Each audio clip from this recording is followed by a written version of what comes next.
우크라이나에서 전쟁이 일어날 수 있는 걸까요? 이렇게 정세가 불안해질 때 한국은 어떤 영향을 받을까요? 관련해서 한양대학교 국제대학원의 엄구호 교수님 연결돼 있습니다. 교수님 안녕하세요. 안녕하십니까. 예. 한양대학교 국제대학원 엄구호 교수입니다. 네, 교수님. 방금 저희가 키예프에 있는 교민하고도 이야기를 나눠봤는데 어쨌든 긴장이 높아지는 거는 맞는 것 같아요. 그게 일반 시민들한테도 체감이 되는 것 같습니다. 그런데 러시아가 우크라이나를 진짜로 침공할 가능성에 대해서는 얼마나 된다고 보세요? 예, 아직은 실제로 전쟁이 일어날 가능성이 그렇게 큰 것은 아닌 것 같습니다. 우선 이번 전쟁 위기 고조의 러시아 의도가 나토 확대와 서구에 대한 일종의 선제적 방어, 특히 외교적 이익에 우선을 두고 있는 것으로 보입니다. 푸틴 대통령도 침공 의도가 없음을 이미 명확히 선언한 바 있고요.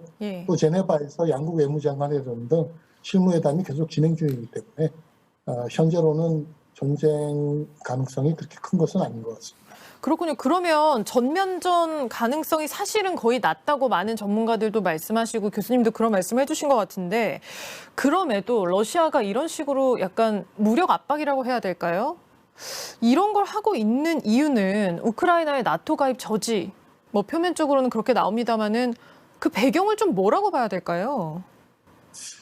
예, 물론 이제 내세우고 있는 것은 우크라이나의 나토 가입을 저지하는 것이 우선을 두고 있지만 사실은 그 배경을 보면 일종의 우크라이나를 인질로 해서 미러 간의 어떤 새로운 지정학적 경쟁이 시작됐음을 알림으로써 유럽과 구소련 지역에서의 영향력 확대를 하는 의도가 있는 것 같고요. 또 경제적으로 보면 푸틴 대통령이 지금 2015년부터 유라시아 경제연합을 출범시켜서 러시아 영향권 시장을 확대하고 있는데 아직 그렇게 큰 성과가 없습니다. 역시 인구 4,300만의 우크라이나가 들어와줘야 성공할 수 있다고 그렇게 여기는 것 같습니다. 그런데 우크라이나는 지금 정부의 성향은 친러가 아니니까 그런 쪽에서 좀 협조가 안 되고 그래서 좀 이 갈등이 격화되고 있는 것 같다라는 그렇게 보이는데 지금 미국의 대응에 대해서도 사람들이 관심이 많은 것 같아요. 바이든 미국 대통령이 러시아가 우크라이나를 침공하면 푸틴 러시아 대통령에 대한 직접적인 제재도 불사하겠다라고 경고를 하면서도 그런데 미군이 우크라이나 내부에 파병이 되거나 배치되지는 않을 것이다 이렇게 얘기를 하고 있어요. 이거는 또 무슨 셈법일까요? 그러니까 우리도 러시아가 하는 만큼만 하겠다 이런 건가요? 예, 우선 바이든 행정부가 대러 강경 입장을 철회하기는 좀 어려운 상황입니다. 우선 잘 아시다시피 아프가니스탄 철군 후유증으로 해서 바이든 행정부의 외교 정책 성과에 대한 좀 회의적인 여론이 증대됐고요. 또 나토 등 이제 동맹 중심 외교와 국제 규범 중시의 자유적 국제주의를 바이든 행정부가 내세웠는데, 그러니까 나토에게는 여전히 미국이 수호자다. 중국에게도 미국은 강하다. 이런 거를 보여줘야 되는 그런 입장에 있는 거고요. 특히 미국이 중간 선거를 앞두고 있습니다. 그런데 일반적으로 미국 국민들은 좀 러시아에 대해서 부정적으로 인식하고 있기 때문에 미국 유권자들한테도 좀 강한 모습을 보여줘야 되는 것 같습니다. 그런데 만약에 진짜로 군사 충돌로 증폭이 된다면 지금 이제 미국은 중국하고의 지금 경쟁을 하고 있는데 러시아하고까지 싸운다면 이제 전선이 확대돼서 이제 중국에 집중할 수 없고 또 그래서 이제 가급적이면 이 문제를 좀 외교적으로 풀고자 하는 것 같습니다. 그래서 우크라이나 현지에는 군사를 배치하지 않은 것 같습니다. 그러니까 전면전은 사실 누구도 원하지 않는 시나리오가 아닌가라는 생각이 드는데 중국 얘기 방금 잠깐 언급하셔서 이것도 좀 여쭤봐야 될 것 같아요. 어쨌든 러시아가 뭐 미국이 경고를 하는데도 우크라이나 그 남서부 지역, 서부 지역 이쪽에서 훈련을 하겠다라고 이야기를 하고 있는 거잖아요. 접경 지역에서.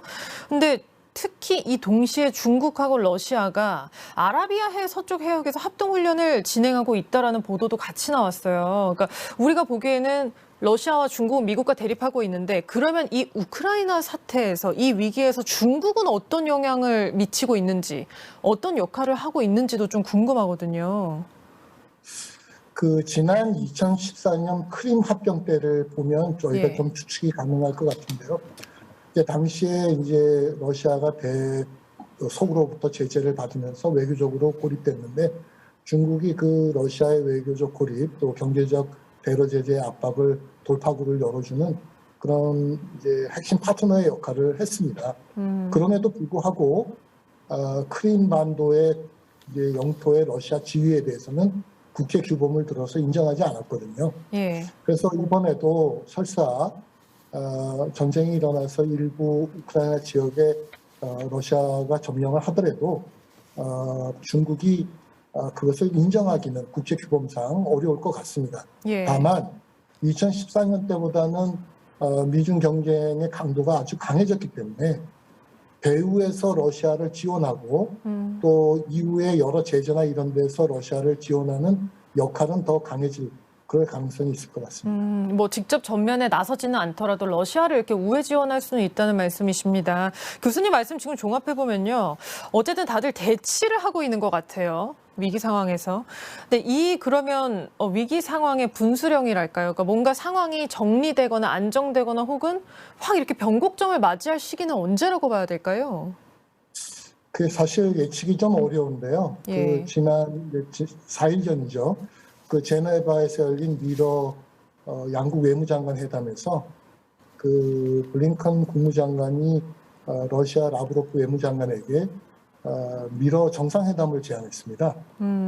만약에 지금 제네바에서 진행되고 있는 실무 협상이 어느 정도 잘 진행돼서 그 실무 협상 결과에 기초한 미러 정상회담이 성사 가능하다면 뭐 한 열흘 좀 후에 가능하다면 그것이 어쩌면 좀 사태를 봉합시키는 변곡점이 될 가능성이 있을 것도 같습니다. 일단 정상들이 마주 앉아야 뭔가 얘기가 좀 제대로 오갈 것 같다, 이런 생각을 많이들 하실 텐데요. 마지막으로 어쨌든 이 영내 불안정이 강해지면은 우리나라도 영향을 안 받을 수가 없잖아요. 우크라이나에서 분쟁이 악화되면은 한국은 어떤 영향을 받게 됩니까, 교수님? 예, 우선 전쟁이 일어나지 않더라도 지금 이렇게 위기 고조는 국제 원자재, 특히 석유가스 가격의 상승을 가져오거든요. 예. 이게 한국의 수출 경쟁력에 역시 부정적인 영향을 벌써 주고 있는 것 같고요. 만약에 지금 전쟁이 발발해서 미국이 공언한 것처럼 국제은행간 통신망, 소위 무역에서의 달러 결제를 러시아를 못하게 한다면 예. 지금 한국의 주력 상품, 이제 수출 상품, 자동차, 반도체, 가전 등은 굉장히 타격을 입을 것 같습니다. 그래서 우리 정부가 일단 선제적으로 에너지 비축을 좀 늘리고 삼성, LG, 현대자동차처럼 지금 러시아 내 주요 한국 기업의 외환 결제에 대해서 러시아하고 좀 건설적인 협상을 준비할 필요가 있습니다. 또 지금 우크라이나는 한국의 철강, 선철 이런 걸 많이 수출하고 있어서요. 이 분야에 대해서는 또 공급망 차질이 우려되거든요. 그렇겠네요. 그래서 예. 철강 좀 확보에도 좀 노력을 해야 될 것 같고요. 또 정치적인 측면도 좀 중요한 것 같습니다. 만약에 전쟁이 실제로 일어난다면 비핵화를 전제로 우크라이나의 경제적 지원과 또 안보 보장을 해줬던 1994년의 부다페스트 협정이 사실상 폐기되는 거거든요. 네. 그렇다면 지금 우리가 북핵 협상을 앞두고 지금 북한에 대한 경제 지원과 안보를 보장하는 협상안을 지금 그 모델에 기초하고 있는데 역시 이제 이런 거가 북한에 좀 부정적인 영향을 미칠 것 같거든요. 그렇겠네요. 그러니까 북한이 봤을 때는 네. 우리가 핵 포기하면 안 되겠는데 이렇게 생각할 수 있는. 맞습니다. 그래서 보다 좀 현실적이고 구체적인 방안을 좀 정부가 마련할 필요가 있어 보입니다. 정부도 미리 대비를 해야겠습니다. 그렇게 했다고 또 얘기를 하고 있으니까요. 네, 교수님 일단 오늘 말씀은 여기까지 듣겠습니다. 또 우크라이나 사태 관련해서 또 말씀 여쭙겠습니다. 오늘 감사합니다. 고맙습니다. 지금까지 우크라이나 분쟁 상황에 대해서 한양대학교 국제대학원 엄구호 교수와 함께 이야기 나눴습니다.